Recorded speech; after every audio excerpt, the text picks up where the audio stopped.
పరిశుద్ధ గ్రంథంలో నుంచి మొదటి కొరింథీయులకు రాసిన పత్రిక 10వ అధ్యాయము 11వ వచనాన్ని మనం చదువుకుందాం. 11వ వచనం. ఈ సంగతులు దృష్టాంతములుగా వారికి సంభవించి యుగాంతమందున్న మనకు బుద్ధి కలుగుటకై వ్రాయబడెను. హల్లెలూయా.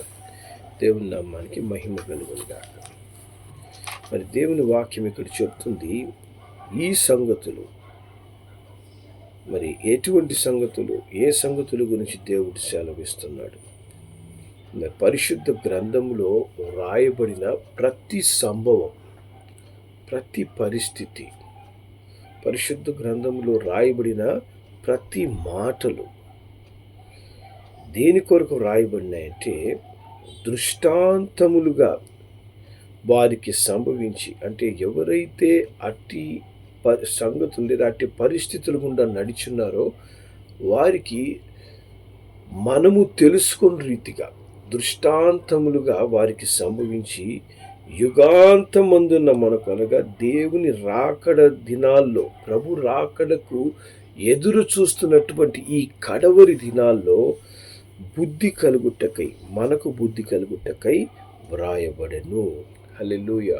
దేవుని నామానికి మహిమ కలుగునుగాక. కాబట్టి పరిశుద్ధ గ్రంథంలో మరి రాయబడిన ప్రతి సంభవం మనం గమనించినట్లయితే, దేవుడు మరి తప్పు చేసినటువంటి సంభవాన్ని, మానవుడు తప్పు చేసిన సంభవాన్ని తప్పుగానే అక్కడ రచించాడు. అలాగే మంచి చేసినటువంటి సంభవాన్ని మంచి చేసినట్టే రచించాడు. ఎక్కడ కూడా దేవుడు పక్షపాతంగా, రహస్యంగా కొన్ని దాచిపెట్టి, మరి కొన్ని విషయాలు ఎక్కువగా చేర్చి దేవుడు ఏది కూడా రాసిపెట్టలేదు. దేవుడు ప్రతి సంభవం, ఆది కాండం నుంచి ప్రకటన వరకు రాయబడినటువంటి పరిశుద్ధ గ్రంథంలో ప్రతి సంభవాన్ని ఎందుకొరకు రాసి ఉంచాడు అంటే, దేవుని వాక్యం చెప్తుంది, యుగాంతములో ఉంటున్నటువంటి మనకు బుద్ధి కలగడానికి, మనకు బుద్ధి కలగడానికి. కాబట్టి పరిశుద్ధ గ్రంథాన్ని మనము సరిగా ధ్యానించినప్పుడు, సరిగా వాక్యాన్ని అర్థం చేసుకున్నప్పుడు, సరిగా ఈ వాక్యానుసారంగా మన జీవితాన్ని సరి చేసుకునేటప్పుడు అవి నిశ్చయముగా మనకు బుద్ధిని కలగజేస్తాయి. మనకు దేవుని వెంట ఎలా నడుచుకోవాలో నేర్పుతాయి. మరి సామెతల గ్రంథము 1వ అధ్యాయం 3-4 వచనాలు మనం చదివితే, 3-4 వచనాలు దేవుని వాక్యం ఇక్కడ చెప్తుంది, నీతి న్యాయ యథార్థతలను అనుసరించుట యందు బుద్ధి కుశలత ఇచ్చు ఉపదేశము నొందుటకును, జ్ఞానము లేని వారికి బుద్ధి కలిగించుటకును, యవ్వనులకు తెలివియు వివేచనయు పుట్టించుటకు తగిన సామెతలు. కాబట్టి పరిశుద్ధ గ్రంథంలో రాయబడిన ప్రతి మాటలు కూడా, ప్రతి సంభవాలు కూడా మనము నీతి న్యాయము యథార్థత కలిగి జీవించేందుకు, మనము పరిశుద్ధంగా దేవుని అనుసరించేందుకు, అలాగే బుద్ధి కుశలత మనము దేవుని యొక్క ఉపదేశము ద్వారా పొందుకున్నటం. ఎందుకంటే పరిశుద్ధ గ్రంథంలో ప్రతి సంభవం ద్వారా దేవుడు మనకు ఉపదేశిస్తుంటాడు, దేవుడు మనకు తెలియపరుస్తుంటాడు. కనుక ఒక్కొక్క సంభవాన్ని మనం చదువుతూ ఉన్నప్పుడు ఆ యొక్క సంభవం ద్వారా దేవుడు మనల్ని సరిచేస్తుంటాడు, ఉపదేశాన్ని మనకిస్తాడంట. జ్ఞానము లేని వారికి బుద్ధి కలిగించటం. కాబట్టి మనం అనేక సార్లు జ్ఞానం లేని వారిగా ప్రవర్తించినప్పుడు పరిశుద్ధ గ్రంథం ఏం చేస్తుంది, మనం ధ్యానించిన సంభవాల్ని మనకు జ్ఞాపకం చేస్తుంది. జ్ఞాపకం చేసి మనము బుద్ధి కలిగి ప్రవర్తించాలని మనకు బుద్ధి చెప్తుంది, మనల్ని సరిచేస్తుంది. హల్లెలూయా. అలాగా తెలివి వివేచన మనకు పుట్టించేటటువంటిది ఈ యొక్క పరిశుద్ధ గ్రంథం. హల్లెలూయా. మరి ఈ పరిశుద్ధ గ్రంథములో అనేక సంభవాల యొక్క సమూహమై ఉంది. ప్రభు సృష్టి ఆరంభం నుంచి సృష్టి అంతం వరకు జరిగిన అనేక సంభవాలు మనకు బుద్ధి కలుగుటకై దేవుడు రాసి ఉంచాడంట. హల్లెలూయా. దేవుని నామానికి మహిమ కలుగును గాక. మరి పరిశుద్ధ గ్రంథంలో అనేక సంభవాలు ఉన్నాయి. దాంట్లో ఒక 2 సంభవాలు మనం ఈరోజు ధ్యానించి, అంటే మనకు బుద్ధి కలగడానికి ధ్యానిద్దాం. మరి పరిశుద్ధ గ్రంథంలో సంఖ్యాకాండంలోకి మనం వెళ్తే, సంఖ్యాకాండము 11వ అధ్యాయము మరి 4, 5 వచనాలు మనం చదువుదాం. ఇక్కడ దేవుని వాక్యం చెప్తుంది, వారి మధ్యనున్న మిశ్రిత జనము మాంసాపేక్ష అధికముగా కనపరచక ఇశ్రాయేలీయులను మరలా ఏడ్చి, మాకెవరు మాంసం పెట్టెదరు? ఐగుప్తులో మేము ఉచితంగా తినిన చేపలను, కీరకాయలను, దోసకాయలను, కూరాకులను, ఉల్లిపాయలను, తెల్లగడ్డలను జ్ఞాపకం వచ్చుచున్నాయి. ఇప్పుడు మా ప్రాణము సొమ్మసిల్లును అని చెప్పి ఇక్కడ వాళ్ళు ఏడుస్తున్నారంట. చూడండి, ఇశ్రాయేలీలు మరి వారు బానిసత్వంలో, ఐగుప్తు బానిసత్వంలో మగ్గినటువంటి జనాంగం. ఆ ఐగుప్తు బానిసత్వంలో వారు మరణ ఆపేక్ష వచ్చింది వాళ్ళకి. ఇంక మేము బ్రతకడము వ్యర్థము, మరి మా తరతరములు బానిసలుగా మేము బ్రతుకుతున్నాము, దీని నుంచి మాకు విడుదలిచ్చేదెవరు? మమ్మల్ని బయటికి తీసుకొచ్చేదెవరు? మమ్మల్ని కాపాడేదెవరు అంటూ దేవుని వైపు చూసి వాళ్ళు మొరపెట్టినప్పుడు దేవుడు ఆశ్చర్యకరంగా ఒక గొప్ప నాయకునిగా మోషేను లేపి వారికి అద్భుతమైన రక్షణనిచ్చి వారిని ఆ పరిస్థితుల నుంచి దేవుడు బయటికి తీసుకొచ్చినాడు. కానీ ఇక్కడ ఏమైందంటే, మరి దేవుని వెంట నడుస్తున్న వారికి దేవుడు ఆశ్చర్యకరంగా అనుదినము పరలోక ఆహారమైనటువంటి వారికి మన్నాను పెడుతున్నాడంట. పరలోక భోజనాన్ని పెడుతున్నాడు. అనుదినం వారికి మన్నా అనుగ్రహించబడుతుంది. మరి దేవదూతలు తినే ఆ భోజనము వారికి పరలోకం నుంచి ప్రతి ఉదయకాలంలో పడినప్పుడు దాంతో వాళ్ళు చక్కగా రొట్టెలు చేసుకుని తింటూ ఉండాలని దేవుని వాక్యం చెప్తుంది. మరి ఆ పరిస్థితిలో ఏమైందంట, వీరికి మిశ్రిత జనము అక్కడ సమకూడారు. అంటే ఇశ్రాయేలుతో పాటు ఉంటూ మరి ఇతరులతో అంటే వివాహం చేసుకున్న వాళ్ళు కావచ్చు, ఇతరులను వివాహం చేసుకున్న వాళ్ళు కావచ్చు, లేదంటే మరి ఇశ్రాయేలుతో వెంట ఉంటూ వచ్చిన చుట్టుపక్కల ప్రాంతాల వాళ్ళు కావచ్చు, ఇట్లా మిశ్రిత జనముగా కొంతమంది ఉంటూ వాళ్ళు ఏం చేస్తున్నారంట, మరి అధికముగా మాంసాపేక్ష కలిగి ఉన్నారంట. వాళ్ళకు అధికంగా తిండి ఆపేక్ష కలిగి ఉన్నారు. వాళ్ళు ఏం చేస్తున్నారు, మాంసాపేక్ష అధికంగా కలిగి ఇశ్రాయేలుకి చెప్తున్నారు, ఎంతకాలం మనము ఈ మన్నా తింటాం? మరి మనం కనుక ఐగుప్తులో ఉంటే ఎన్ని రకాల భోజనాలు మనం చేస్తూ ఉన్నాం. మరి మనకు అటువంటి మంచి భోజనాలు అక్కడ దొరుకుతుంటే అవన్నీ వదిలిపెట్టేసి ఇక్కడ దేవుడా అంటూ మనం దేవుని వెంట నడుస్తూ ఆయన పెట్టే ఏదో ఆ మన్నా అనేటువంటి ఆహారమే మనకు భోజనమా అంటూ వారు ఈ యొక్క ఇశ్రాయేలుకి చెప్పినప్పుడు ఇశ్రాయేలు చెప్తున్నారు, ఐగుప్తులో మేము ఉచితంగా తిన్నాం. ఐగుప్తులో వాళ్ళకి ఉచితంగా తిన్నారంట. ఏంటి? చేపలు, కీరకాయలు, దోసకాయలు, కూరాకులు, ఉల్లిపాయలు, తెల్లగడ్డలు, ఇవన్నీ కూడా జ్ఞాపకం వస్తున్నాయంట వాళ్ళకి. దేవుడు చేసిన గొప్ప అద్భుతాలు జ్ఞాపకం రావడం లే. దేవుడు వారి జీవితాల్లో చేసిన అసాధారణమైనటువంటి కార్యాలు జ్ఞాపకం రావడం లే. వారిని ఆ బానిసత్వం నుంచి బయటికి తీసుకొచ్చేటప్పుడు దేవుడు చేసినటువంటి ఆ యొక్క గొప్ప 10 అద్భుతాలు అయితేనేమి, ఎర్ర సముద్రం 2 పాయలు చేయడం అయితేనేమి, వారికి మార్గం అంతటా అద్భుతంగా దేవుడు పగలు మేఘ స్తంభం వలె, రాత్రి అగ్నిస్తంభం వలె వారిని నడిపిస్తున్నవన్నీ మర్చిపోయి వాళ్ళకి ఏ జ్ఞాపకం వస్తున్నాయి? వారికి ఐగుప్తులో తిన్న చేపలు జ్ఞాపకం వచ్చాయంట. ఐగుప్తులో తిన్న కీరకాయలు, దోసకాయలు, కూరాకులు, జ్ఞాపకం వస్తున్నాయంట, ఉల్లిపాయలు జ్ఞాపకం వస్తున్నాయంట, తెల్లగడ్డలు జ్ఞాపకం వస్తున్నాయంట. ఎంత తెలివిలేని మనుషులు చూసారా? దేవుణ్ణి మర్చిపోతున్నారు, దేవుడు చేసిన కార్యాలు మర్చిపోతున్నారు.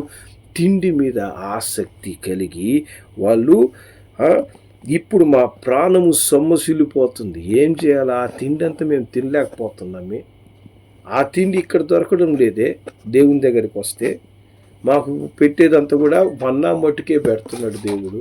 ఇవన్నీ మాకు జ్ఞాపకం వస్తున్నాయి. పోనీ ఇవన్నీ ఎట్లా వాళ్ళు తిన్నారంట?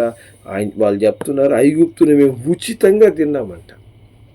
ఇదంతా అబద్ధం. చూసారా? అక్కడ ఐగుప్తులో ఉన్నప్పుడు వాళ్ళు ఉచితంగా తినిందేంటి? వాళ్ళు బానిసలుగా తిన్నారు. వాళ్ళది బానిస బ్రతుకు.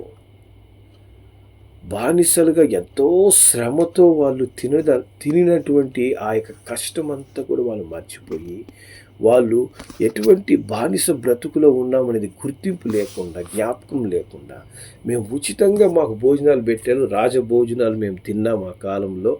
ఇప్పుడు చూస్తే మాకు ఈ యొక్క ఎడారిలో, అరణ్యంలో ఏంటి మా జీవితాలు? చాలాసార్లు మన యొక్క ఆలోచన కూడా అట్లాగే ఉంటాయి. దేవునికి దూరంగా ఉన్నప్పుడు మనం ఎంత సుఖంగా బ్రతికాము, లోకానుసారంగా అందరూ తినే తిండి, అందరూ జీవించే జీవితాలు, వాళ్ళతో పాటు మనం ఎంత సంతోషంగా బ్రతికాం, ఎంతమంది స్నేహితులు మన వెంట ఉన్నారు. మనం ఇష్టానుసారంగా జీవించేందుకు మనకు అన్ని పర్మిట్లు ఉన్నాయి. మరి ఇక్కడ దేవుని దగ్గరకు వస్తే, దేవుడి దగ్గరకు వచ్చిన తర్వాత మనకు ఆ పర్మిషన్ లేవు. దేవుడు అంటాడు, నువ్వు ఇది చేసే తప్పు, అది చేసే తప్పు, నువ్వు ఇట్లా ఉండకూడదు, అట్లా మాట్లాడకూడదు, నువ్వు పద్ధతిగా ఉండాలా, వాక్యానుసారంగా ఉండాలా అంటూ ఎన్ని దేవుడు మనల్ని కంట్రోల్ చేస్తుంటాడు. అదే దేవునికి దూరంగా ఉంటే మనం మన ఇష్టం కదా, మన ఇష్ట ప్రకారంగా మనం ఉండొచ్చు కదా. ఇక్కడికి వచ్చేసి దేవుని దగ్గరకు వచ్చేసిన తర్వాత అన్ని కష్టాలే, అన్నీ ఏది చేసినా తప్పే. కానీ మానవుడు తెలియని విషయం ఏంటంటే, వాడు పాపం చేసేటప్పుడు పాపానికి బానిసై ఉన్నాడు. పాపంలో ఉన్నప్పుడు ఆ పాపం మనల్ని ఏలిందంట. మానవుడికి ఇష్టం లేకపోయినా ఆ పాపముకి బానిసైపోయి బతికాడు. మరి ఇటువంటి బానిస బతుకు ఈ ఇశ్రాయేలు కూడా బ్రతికారు. అయినా వాళ్ళకి ఏంటంటే అవే జ్ఞాపకం వస్తున్నాయి. ఆ బ్రతుకే బాగుందంట. మరి ఆ బ్రతుకే బాగుందని వీళ్ళు ఆశపడినందువల్ల దేవుడికి ఏమైంది? దేవునికి కోపం వచ్చింది. దేవునికి కోపం వచ్చి మరి దేవుడు ఏమని చెప్తున్నాడు? మరి దేవుని వాక్యం చెప్తుంది. మరి ఆ 11వ అధ్యాయము వాళ్ళు 11వ అధ్యాయము 18 నుంచి 20 వచనాల వరకు మనం చదువుదాం. ఇక్కడ వాక్యం చెప్తుంది, నీవు జనులను చూసి ఇట్లను, మిమ్మును మీరు రేపటికి పరిశుద్ధపరచుకునుడి, మీరు మాంసం తిందురు, యెహోవా వినున్నట్లు ఏడ్చి, మాకు ఎవరు మాంసం పెడతారు? ఐగుప్తులో మాకు బాగుగానే జరిగిందని మీరు చెప్పుకుంటారు గనుక యెహోవా మీకు మాంసం ఇచ్చును, మీరు తిందురు. 1 దినం కాదు, 2 దినాలు కాదు, 5 దినాలు కాదు, 10 దినాలు కాదు, 20 దినాలు కాదు, 1 నెల వరకు, అనగా అది మీ నాసిక రంధ్రం నుంచి వచ్చి మీకు అసహ్యం పుట్టేంత వరకు తింటారు అని దేవుడు సెలవిస్తున్నాడంట. కాబట్టి ఇక్కడ దేవుడు చెప్తున్నాడు, మరి నేను మిమ్మల్ని జాగ్రత్తగా తీసుకొని వస్తే, మీకు కావలసిందన్నీ కూడా నేను చక్కగా పెడుతూ ఉంటే, మీరు నన్ను కాదని మళ్ళా ఐగుప్తులో ఉన్నవి కోరుకున్నారే. ఐగుప్తులో ఉన్నవి ఆ బానిస బ్రతుకు, ఆ పాప జీవితం, ఆ రోత జీవితాన్ని నువ్వు కోరుకుంటున్నావు కాబట్టి నేను నీకు ఇస్తాను ఇప్పుడు అని చెప్పి దేవుడు ఏం చెప్తున్నాడు? మరి ఈ 20వ వచనంలో ఆయన అంటాడు, ఏలైనగా మీరు మీ మధ్య ఉన్న యెహోవాను నిర్లక్ష్యం చేసి ఆయన సన్నిధిని ఏడ్చి ఐగుప్తుల నుండి ఎందుకు వచ్చాము అనుకుంటున్నారంట. మేము ఆ పాపంలో నుంచి ఎందుకు బయటికి వచ్చాం? మరి అటువంటి పాత జీవితాన్ని ఎందుకు వదిలిపెట్టి వచ్చాం? ఎందుకు ఈ దేవుడు ఎందుకు మేము రావడం అంటూ మీరు ఏడుస్తున్నారు. చాలాసార్లు చాలామంది దేవుని బిడ్డల పరిస్థితి కూడా అట్లాగే ఉంటుంది. అందుకే దృష్టాంతములుగా దేవుడు వీటిని రాసి పెట్టాడట. దేవుని ఎదుకు వచ్చిన తర్వాత, దేవుని నమ్ముకున్న తర్వాత మరలా మేము ఆ పాత జీవితంలో నుంచి ఎందుకు వచ్చామా అని చెప్పని దేవుని నిర్లక్ష్యం చేసి మరి దేవుని విడిచిపెట్టే నిర్ణయాలు తీసుకుంటుంటారు. ఎందుకంటే అక్కడున్న దోసకాయలు కావాలా, అక్కడున్న కీరకాయలు కావాలా, అక్కడున్న తెల్లగడ్డలు కావాలా, అక్కడ తిన్న చేపలు కావాలా, అటువంటి లోకానుసారమైన జీవితం మనకు కావాలా. ఈ దేవుని దగ్గరికి వస్తే అంత క్రమంగా నడవాలి మనం. ఇక్కడ కూడా వాళ్ళు అటువంటి పరిస్థితి చేసినందువల్ల దేవుడు అంటున్నాడు, ఇదిగో మీకు మాంసం పెట్టబోతున్నాను, 4 రోజులు పెడతాను. దేవుడు ఏం చేశాడంట, ఆ యొక్క మాంసమును పంపించడమే కాదు, మరి 33వ వచనం మనం చదివితే దేవుడు అంటాడు, వాక్యం చెప్తుంది అక్కడ, ఆ మాంసం ఇంకా వారి పండ్ల సందున ఉండగానే అది నమలక మునిపే యెహోవా కోపము జనుల మీద రగులుకొనెను, యెహోవా తెగులు చేత వారిని బహుగా బాధించాడంట. చూసారా, మాంసం పంపడమే కాదు, ఆ దేవుని మరిచి వీళ్ళు మాంసం తింటున్నారు. అంటే మాంసం తింటే తప్ప కాదు, మాంసం తినడానికి నువ్వు దేవుణ్ణే వదులుకుంటున్నావు. ఈ దేవుడు నాకు అక్కర్లేదు, ఈ దేవుని వెంట నేను నడవలేను, నాకు ఆ పాత జీవితమే కావాలని కోరుకుంటున్నావు. అందువల్లే దేవుని యొక్క కోపం అక్కడ వచ్చి దేవుడు ఏం చేశాడంట, ఆ మాంసము ఇంకా నోట్లో ఉండగానే, తింటుండగానే తెగులుతో బాధించబడ్డారంట. ఇది ఎందుకు పరిశుద్ధ గ్రంథంలో రాయబడిందంటే మనకు బుద్ధి కలగడానికి. ఈ సంభవాలు చూసినప్పుడు ప్రభువు వెంట నడుస్తున్నటువంటి పరిశుద్ధ జీవితం నాకు ఎంత ఆశీర్వాదంగా ఉంది, నన్ను ఎక్కడ దేవుడు దర్శించి, ఎక్కడ రక్షించి, నన్ను పరిశుద్ధపరిచి తన సొత్తుగా చేసుకున్నాడో ఆ దేవుని వెంట నేను జాగ్రత్తగా నడవాలి అనేటువంటి నిర్ణయాన్ని నువ్వు తీసుకొని ప్రభువు వెంట నడిచేందుకు దేవునికి విరోధంగా నడిచిన వీరు పొందుకున్నటువంటి శిక్షణ గురించి దేవుడు పరిశుద్ధ గ్రంథంలో రాసిపెట్టాడు. అంతేకాకుండా మరి ఇంకొక సంభవాన్ని కూడా మనం చూద్దాం. 2వ దినవృత్తాంతముల గ్రంథము మరి 31వ అధ్యాయం 20-21 వచనాలు చూస్తే ఇక్కడ వాక్యం చెప్తుంది, హిజ్కియా యూదా దేశమంతటా ఇలాగు జరిగించి తన దేవుడైన యెహోవా దృష్టికి అనుకూలంగాను యథార్థంగాను నమ్మకంగాను పనిచేయచ్చు వచ్చెను. తన దేవుని ఆశ్రయించుటకై దేవుని మందిర సేవ విషయమందేమి, ధర్మశాస్త్ర విషయమందేమి, ధర్మమంతటి విషయమందేమి తాను ఆరంభించిన ప్రతి పని అతడు హృదయపూర్వకంగా జరిగించి వర్ధిల్లెను. హల్లెలూయా. ఇక్కడ మనం హిజ్కియా అనేటువంటి రాజు యొక్క సంభవాన్ని కూడా మనం చూస్తున్నాం. ఆ రాజు ఏం చేసినాడంట, తను జీవించినంత కాలము దేవుని దృష్టికి అనుకూలంగా జీవించాడంట. దేవుడు ఏం చేయమంటున్నాడో అదే చేస్తున్నాడు. దేవునికి ఇష్టం లేని పని చేయడం లేదు. నాకు మళ్ళీ ఆ తెల్లగడ్డలు కావాలా, నాకు దోసకాయలు కావాలా, నాకు చేపలు కావాలా, దేవుని వెంట నేను సగం రోజులు నడుస్తా, సగం రోజులు నడవను కాదు. దేవునికి అనుకూలంగా బ్రతికినంత కాలం నడిచాడంట, యథార్థంగా నడిచాడంట. హల్లెలూయా. యథార్థం అంటే ఎటువంటి అబద్ధాలు లేనటువంటి, దేవుని యందు నిజమైన భయం భక్తి కలిగి పరిశుద్ధంగా జీవించుటే యథార్థత. వాక్యానుసారంగా జీవించడమే యథార్థత.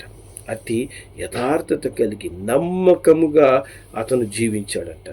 మరి దేవుడు అప్పగించిన ప్రతి పనిలో కూడా ఆయన హృదయపూర్వకంగా దేవునికి లోబడి చేశాడంట. మరి ఆయన ఒక రాజుగా తన బాధ్యత నిర్వర్తించాడు. అలాగే దేవుని యొక్క మందిర విషయంలో తన పని నమ్మకంగా నిర్వర్తించాడు. మరి మనుషుల విషయంలో కూడా ఎవ్వరికి అన్యాయం చేయకుండా అందరికీ న్యాయం చేశాడు. సో ఈ విధంగా యథార్థంగా ఉండేవాడిని దేవుడు ఏం చేస్తాడు, అతని మీద దేవుడి శిక్ష పంపిడు. దేవుడు ఏం చేస్తాడు, వారిని వర్ధిల్లింపజేశాడంట. హల్లెలూయా. ఆ యొక్క హిజ్కియాను దేవుడు ఆశీర్వదించి వర్ధిల్లింపజేశాడు. హల్లెలూయా. దేవుని నామానికి మహిమ కలుగునుగాక. అంతేకాకుండా అదే దినవృత్తాంతంలో 32వ అధ్యాయము 22-23 వచనాలు మనం చదువుదాం. 22-23 వచనాలు ఇక్కడ వాక్యం చెప్తుంది, ఈ ప్రకారము యెహోవా హిజ్కియాను యెరూషలేము కాపురస్తులను అష్షూరు రాజైన సెన్హెరీబు చేతిలో నుండి అందరి చేతిలో నుండి రక్షించి అన్ని వైపులను వారిని కాపాడినందున అనేకులు యెరూషలేములో యెహోవాకు అర్పణలను యూదారాజైన హిజ్కియాకు కానుకలను తెచ్చి ఇచ్చిరి. అందువలన అతడు అప్పటి నుంచి సకల జనుల దృష్టికి ఘనత నొందాడంట. హల్లెలూయా. దేవుని నామాన్ని మహిమ కలుగునుగాక. కాబట్టి దేవునికి లోబడినటువంటి యథార్థంగా జీవించిన వ్యక్తి మరి దేవుని యొక్క విషయంలో అయితేనేమి, లోక విషయంలో అయితేనేమి అందరికీ న్యాయం జరిగించడం వల్ల మరి ఈ యొక్క హిజ్కియా రాజుకి ఏమైందంట, శత్రువుల చేతిలో నుంచి దేవుడు అతన్ని రక్షిస్తున్నాడు. ప్రతి శత్రువు నుంచి ఆయన కాపాడాడు. మనకు విరోధంగా ఉన్న ప్రతి పరిస్థితి వచ్చి కూడా దేవుడు మనల్ని కాపాడడానికి శక్తిమంతుడు. అంతేకాకుండా ఆయన సకల జనుల దృష్టికి ఘనత పొందుకున్నాడంట. అందరూ వచ్చి నీ దేవుడు నిజమైన దేవుడు, నమ్ముకుని నిజమైన దేవుడని అందరూ అతనికి కానుకలు ఇస్తున్నారంట. హల్లెలూయా. నువ్వు ఆ దేవుని నమ్ముకున్నందువల్ల నీ జీవితం ఎంత మేలు పొందుకున్నావు అని చెప్పి. హల్లెలూయా. మరి ఇట్టి ఘనత మనకు కావాలన్నా, లేకపోతే ఆ దేవుని వదిలిపెట్టి మళ్ళా పాత జీవితంలోకి వెళ్ళడం మనకు కావాలన్నా? ఈ రెండు సంభవాలు దేవుడు పరిశుద్ధ గ్రంథంలో మనకు బుద్ధి కలగడానికి రాసి పెట్టాడు. బుద్ధి రావడానికి మనము దేవుని జాగ్రత్తగా అనుసరిస్తే మనము వర్ధిల్లుతాం, మనము ఘనత పొందుకుంటాం, మన శత్రువులను దేవుడు నశింపజేస్తాడు. అలాగే మనము దేవుని కాదని చెప్పి తిరిగి లోకానుసారంగా బ్రతుకుదాము, లోక జీవితం కావాలి, మనం గత జీవితంలో చేసినటువంటి ఆ యొక్క పాత అనుభవాలే మాకు కావాలంటూ కోరుకున్నప్పుడు దేవుని ఉగ్రత వారి మీదకి వచ్చిందంట. దేవుని ఉగ్రత ద్వారా వారు నశించిపోయారంట. కాబట్టి దేవుని గ్రంథంలో ప్రతి సంగతి కూడా దేవుడు ఎందుకోసం రాసి పెట్టాడు? దృష్టాంతములుగా వారి జీవితాల్లో సంభవించాయంట. దేవుని ఇష్టంగా లేకపోతే దేవుడు ఏం చేస్తాడనేది ఇశ్రాయేలు జీవితాల్లో నెరవేరింది. అలాగే దేవునిని అనుసరించినందువల్ల ఏ విధంగా దేవుడు దీవిస్తాడని హిజ్కియా రాజు ఇశ్రాయేలు జీవితంలో మరొకసారి జరిగింది. హల్లెలూయా. ఇవన్నీ కూడా యుగాంతములో జీవిస్తున్న మనకు వాటిని చదివి బుద్ధి తెచ్చుకొని సరైన మార్గములలో మనము మన జీవితాలు సరి చేసుకొని ప్రభువు వెంట జాగ్రత్తగా నడిచేందుకు బుద్ధి కలగడానికి రాసి పెట్టాడంట. హల్లెలూయా. దేవాది దేవుడు. మరి అట్టి దేవుని మనము ఏం చేయాలి? కృతజ్ఞతాస్తుతులు చెల్లించాలి. ఎందుకంటే ఒకవేళ అట్టి దేవుని ఉగ్రత వచ్చి మనం నశించిపోయామనుకో, మళ్ళా సరి చేసుకోవడానికి మనకు అవకాశం లేదే. మరి అట్టి సంభవాలు మన జీవితంలో జరగకుండా ఉండడానికి దేవుడు ఏం చేశాడు? ఆల్రెడీ ముందుగానే జరిగిన సంభవాలు మన కొరకు రాసిపెట్టి మనం క్రమంగా ప్రభువు వెంట నడుచుకోవాలని, దాని ద్వారా హిజ్కియా రాజుని నేను దీవించినట్లు నేను మిమ్మల్ని కూడా ఆశీర్వదించడానికి, మీ శత్రువులందరినీ తొలగించడానికి, మిమ్మల్ని ఘనపరచడానికి నేను శక్తిమంతుణ్ణి అంటూ దేవుడు మనతో మాట్లాడుతున్నాడు. హల్లెలూయా. కాబట్టి ఈ దినము మనం ఏ విషయాల్లో బుద్ధి తెచ్చుకోవాలి, అనవసరమైనటువంటి ఏవి మనము దేవుణ్ణి కాక అనవసరమైన విషయాల్లో దృష్టి పెట్టుకొని ఆ బుద్ధి లేనటువంటి ఇశ్రాయేలు జనాంగం వలె మరి పాత బానిస బ్రతుకును కోరుకుంటూ వెనకపోయే విధంగా మనం ఏమైనా అడుగులు వేస్తున్నట్లయితే మనం బుద్ధి తెచ్చుకొని ఏం చేయాలి? సరి చేసుకోవాలి. హల్లెలూయా. అట్లా మనకు బుద్ధి కలగాలంటే మనం ఏం చేయాలి? పరిశుద్ధ గ్రంథాన్ని చదవాలి. పరిశుద్ధ గ్రంథంలో ఉన్న ప్రతి సంభవం కూడా మనకు ఒక హెచ్చరిక, మనకు ఒక మార్గనిర్దేశకం చేసేందుకు ఈ పరిశుద్ధ గ్రంథాన్ని దేవుడు మనకు రాసి ఉంచాడు. కాబట్టి ఈ వాక్యాన్ని మనం జాగ్రత్తగా ధ్యానించడం ద్వారా ఇంకా మనం దీవించబడేందుకు ప్రభు మన కృప చూపించును గాక. ప్రార్థన చేసుకుందాం. ప్రేమగల మా తండ్రి, నీకు వందనాలయ్యా. ఈ పరిశుద్ధ గ్రంథంలో రాయబడిన ప్రతి సంభవం, ప్రతి పరిస్థితి కూడా నైనా మాకు బుద్ధి కలుగుటకై, మా జీవితాలు మేము సరి చేసుకోవడానికై మీరు రాసి ఉంచినందుకు స్తోత్రం. ఇట్టి పరిశుద్ధ గ్రంథాన్ని అయా విస్మరించక మేము సమయం దొరికినప్పుడంతా కూడా ఈ వాక్యాన్ని మరలా ధ్యానిస్తూ, మరలా ఒక్కొక్కరి జీవితాల్లో వాళ్ళు మంచి చేసినప్పుడు ఏం జరిగింది, చెడు చేసినప్పుడు ఏం జరిగింది, దేవుని వెంట నడిచినప్పుడు ఏం జరిగింది, దేవుణ్ణి విస్మరించినప్పుడు ఏం జరిగింది, అని మేము తెలుసుకొని ఏది మంచో అది బుద్ధి కలిగి అనుసరించేందుకు మాకు సహాయం చేయమని, దానివల్ల దీవించబడేందుకు కృప చూపించమని యేసు నామములో ప్రార్థిస్తున్నాం తండ్రి. ఆమేన్.